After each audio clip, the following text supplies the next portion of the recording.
A ride raising money for children with cancer may have wrapped up, but the efforts to continue fundraising were interrupted by a vandal who left a thank you note behind.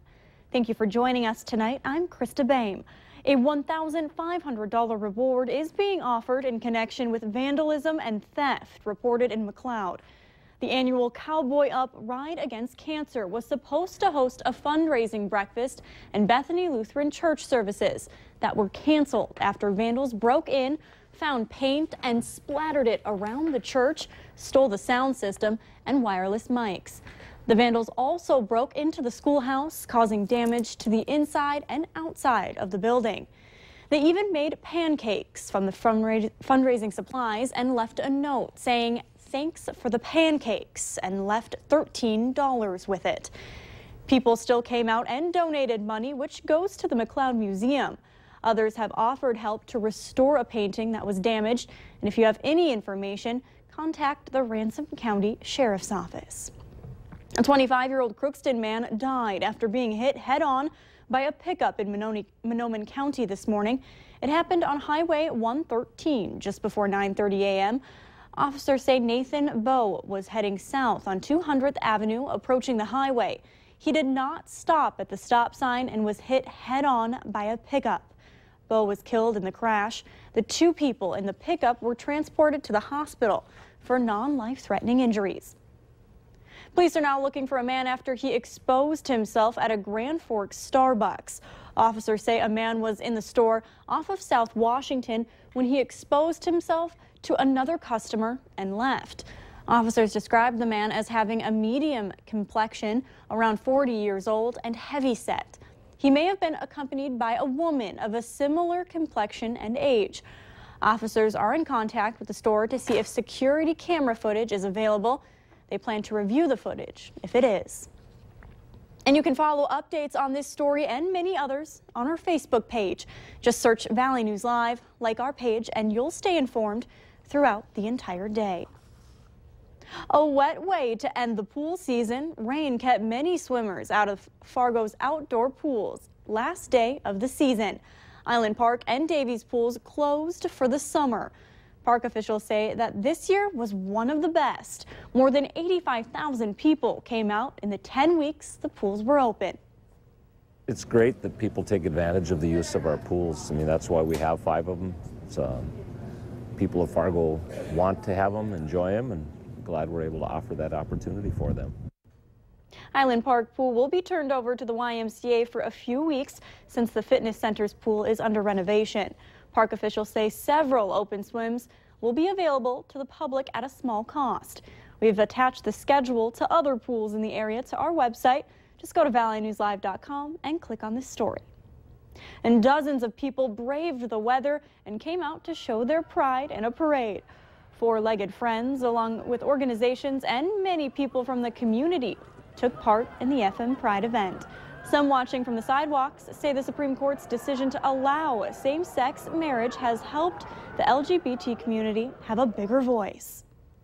I don't think it's changed at all, per se. It's kind of too early to tell, but overall it's just a good feeling that we're finally getting our voice out there and it's being heard. Celebrations today ended the week-long events for FM Pride Week. A well-known New York news anchor and reporter came to town to share the story of a long-standing business in Moorhead serving up some rare treats. Valley News Team's Mike Morkin sat and talked with Harry Smith about his story. I find it more like a craft, right? Yep. You know, because sometimes you can sand over the rough parts. That's good. That's good. Just a few minutes with Harry Smith and you realize the person you like to watch on TV is even more likable in person. He just flew into town, and the way he worked the crowd outside the Dairy Queen, it was like he grew up in Moorhead, not Lansing, Illinois.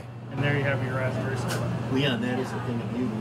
When Smith moved indoors, he immediately fit in with the workers. Yeah, of course. Really? Would you teach me how to make a lizard? Harry was in town to feature the historic and roguelike Moorhead Dairy Queen.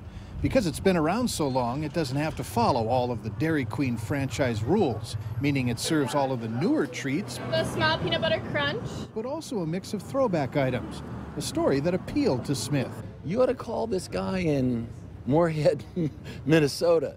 This guy's running a rogue Dairy Queen up there, right? I think Harry's having fun. This should be declared illegal. I think maybe he can add this to his resume, his very prestigious resume that he was able to work at the Moorhead Dairy Queen for a day. Harry isn't the kind of reporter that just sits back and asks questions. He was more than willing to learn the Dairy Queen ways. He was also happy to hand out treats to unsuspecting customers. It's a banana supreme. Ask, serious, it's free. It's free. Some seemed hesitant to accept. It's not, there's nothing dangerous. There's nothing dangerous about this. It's just a free banana supreme that we made. And Smith didn't hesitate when I asked him if he'd make me a blizzard. Tell me, what flavor? Heath Bar Blizzard, please. Heath Bar Blizzard. That's a very good choice. Thank you. That's a connoisseur's choice. It's not a rookie choice. That's not one of those cookie dough. I mean, not one of those easy jobs. That shows refinement. That's what that shows. Thank you. Right? That's maturity. Like a pro, he followed careful instructions to a T.